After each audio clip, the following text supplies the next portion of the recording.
Invite you and JB to make a few comments. Yes. JB is coming. Yes. So you let us know when you are ready.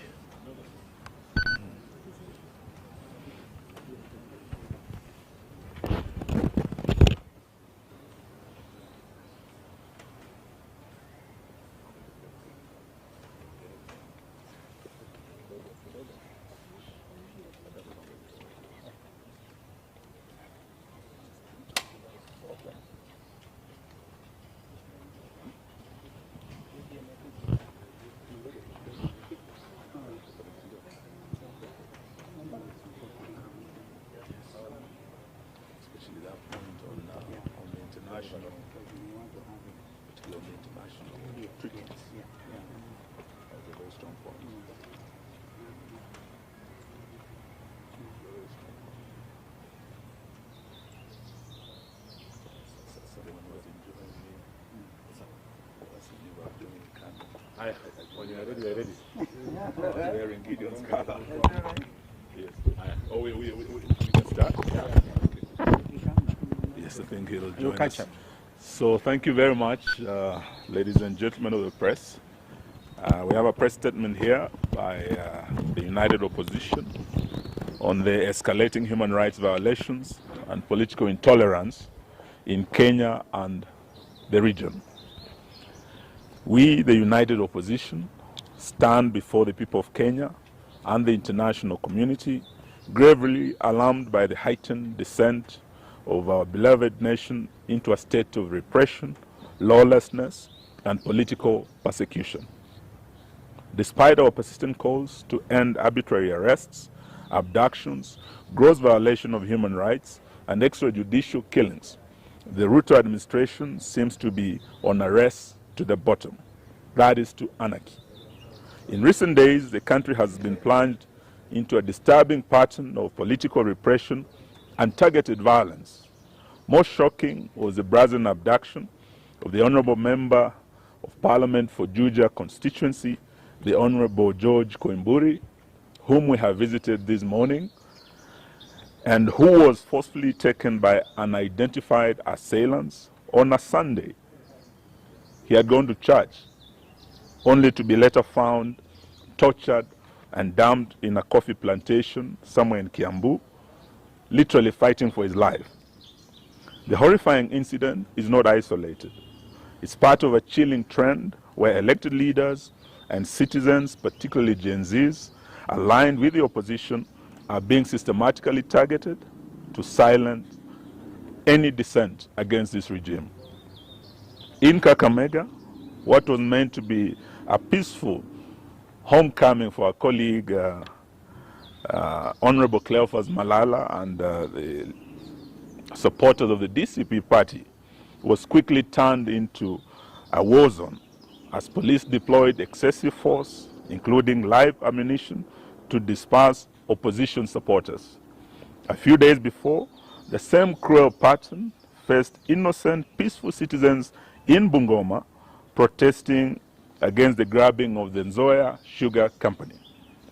This use of disproportionate force on unarmed civilians is not only unlawful, but represents a dangerous erosion of the right to assemble as enshrined in Article 37 of the Constitution of Kenya. Moreover, we have repeatedly raised the alarm over the state-enabled culture of impunity, where political hooligans are mobilized to disrupt opposition events violently. These criminal gangs operate openly, often shielded or even escorted by state security forces. From Busia to Kisumu, Nairobi to Nyeri, opposition meetings have been ambushed, tents destroyed, sound systems and cars vandalized, and citizens assaulted. While the police stand by or worse, collaborate in this chaos, this is no doubt a state-sponsored political terrorism. We also condemn in the strongest terms possible the murder of 2 Catholic priests, Father John Minor, who had just recently hosted the second deputy president. We also condemn the death and murder of Father Alois Cheriot Bet, who had also been paid a visit by DCI officers, only to be murdered shortly thereafter. We are in solidarity with the Catholic Church in demand for justice and holding to account those responsible for these heinous crimes. These violations are not only gross violation of the Kenyan Constitution, but also a violation of the African Charter on Human and People's Rights and other international rights statutes, including the Universal Declaration of Human Rights 1948, to which Kenya is a signatory, the International Convention on Civil and Political Rights, ratified by Kenya as far back as 1972, the African Charter on Human and People's Rights, which enshrines the right to liberty, assembly, and freedom of expression. These legally binding instruments obligate the state to protect, not to persecute, any of its citizens without exception. We are deeply disturbed by the growing role of private sector enablers in this crackdown. We call out telecommunication companies, in particular Safaricom, which may have turned a blind eye, or worse, actively collaborated with the regime in surveilling, tracing, aiding, and abducting of these citizens. We demand that they publicly account for the data they provide to security agencies and affirm their commitment to protecting the rights and privacy of their customers. We equally put on notice all political and business elites, those who fund the goon squads, those who lobby for the maintenance of tyranny, and those in the diplomatic community who remain silent as Kenya burns. History will remember your complicity. To the Kenyan people, we say, do not be silenced. The repression we face today is not just about politics. It's about the very soul of our nation. When voices are muted through fear, when leaders are abducted in broad daylight, and when bullets are fired at peaceful gatherings, the silence of one becomes the silence of all. We urge every citizen, civil society groups, religious leaders, and international allies to stand in solidarity with us in demanding, 1, an immediate cessation of politically motivated violence and abductions, enforced disappearances, and extrajudicial killings. 2, accountability for the telecos and private actors enabling illegal surveillance, tracking, and data breaches. 3, an end to state-backed disruption of peaceful political assemblies. 4, the protection of constitutional rights, including the freedom of assembly, association, expression, and political participation. We would like to remind Mr. Ruto that he is not immune from prosecution for crimes against humanity, which includes abductions, torture, enforced disappearances, murders, gender-based violence, and other crimes. This is not a partisan issue. It's a matter of national concern and international concern as well. In fact, we want to declare it a national emergency. We will not relent until justice and the rule of law is restored and every Kenyan can live and speak without fear in this country. That's the end of our statement. Thank you very much. Any questions? I think it's very clear. It's a very clear statement. In fact, if you just carry it as it is, none of us here, because it's what we have discussed this morning, and those of us who have mothers just been here, Rigi G sent his apology. In fact, he was also here last night, and all the other friends are in solidarity with this statement. So I really think we shouldn't add anything unless it's something, a question. Oh, great. Tumemwona, sauti imeanza kurudi pole pole. and his wife is beside him. And we thank Karen Hospital for taking excellent care of him. You know, when you hear stories like Mheshimiwa abducted himself, you really want to pray for those people because they are evil. You see the tattered clothes and things. He's lucky to be alive. And so we have one instrument, Constitution of Kenya 2010. And all public officers, from William Ruto to the police constables, must know that be held accountable under the Constitution. Those rights are so clearly elaborated. And so we want to say shame on anybody who thinks a Mheshimiwa like this can abduct himself. And you want us police to believe your story? So I don't want to add. What do you speak to the National Police Service saying they are unaware of the abduction and they are investigating the video circulating online? And to add on that, They are investigating themselves. he's even called for a presser. Who? 2 p.m. Who? Douglas Kanja, the IG. Oh, He's poor trying to guy. repeat the same- Poor guy. If he repeats it, it's unfortunate. Yeah, there's an abduction squad. We go by what Rigathi Gachagua said last night. Special squad, you know, designed to make sure that there will be no opposition in Kenya. So let him issue a statement. But who will believe a policeman like Kanja today? Where his own people say, oh, Mheshimiwa abducted himself. And the man was almost dead. Okay, so, well, this is where it is. And we are not, by the way, Kenyans are very clear. Nothing will stop them from sending these people home. Are they not even on record saying, afadhali wajitetee because they know they'll go to prison?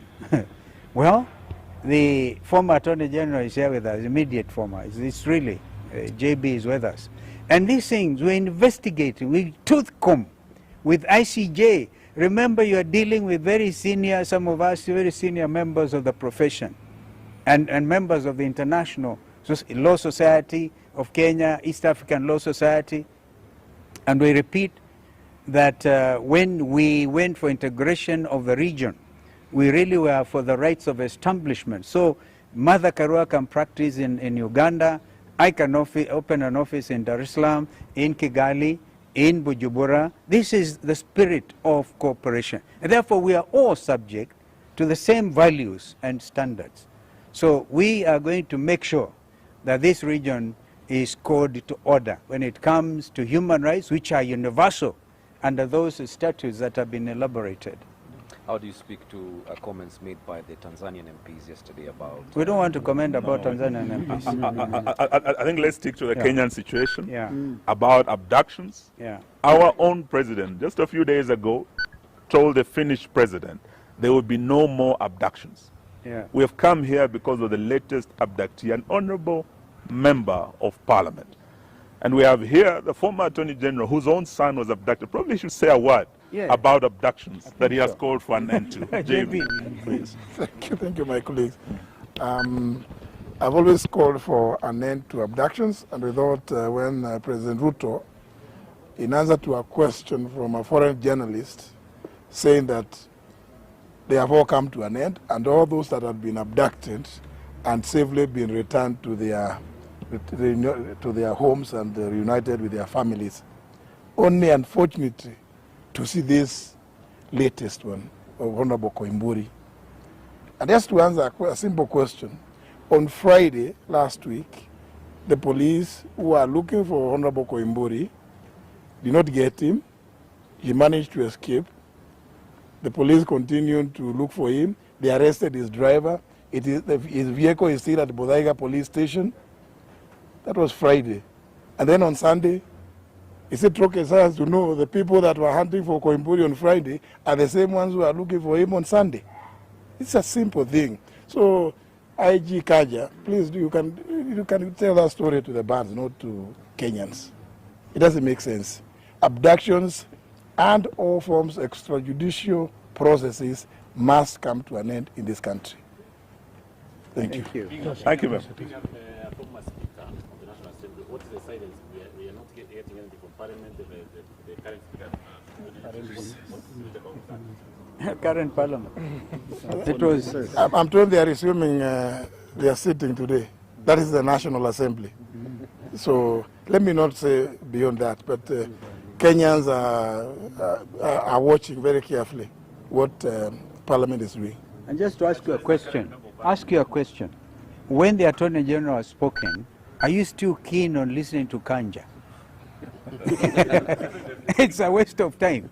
The speaker is Yeah, I just wanted, yeah. Yeah, we want to hear what they're going to say. They are resuming today. So Let's hear what they're going to say. Naturally, we will expect that the National Assembly sitting this afternoon. We'll move a motion of adjournment. Yes, we'll move a motion of adjournment to discuss, because it's a serious case of insecurity. Yeah. It's just the other day that another member was shot and killed. Now again, yesterday or Sunday, another one is kidnapped, abducted, left for the dead.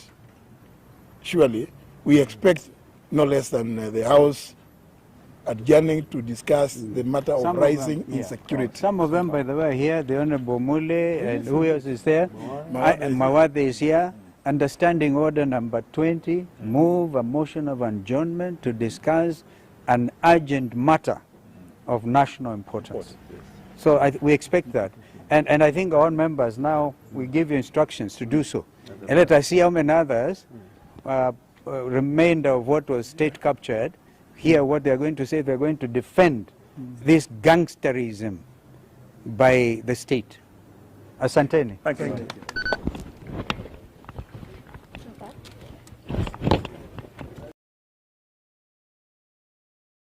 No, we're making a transition to the question of the public.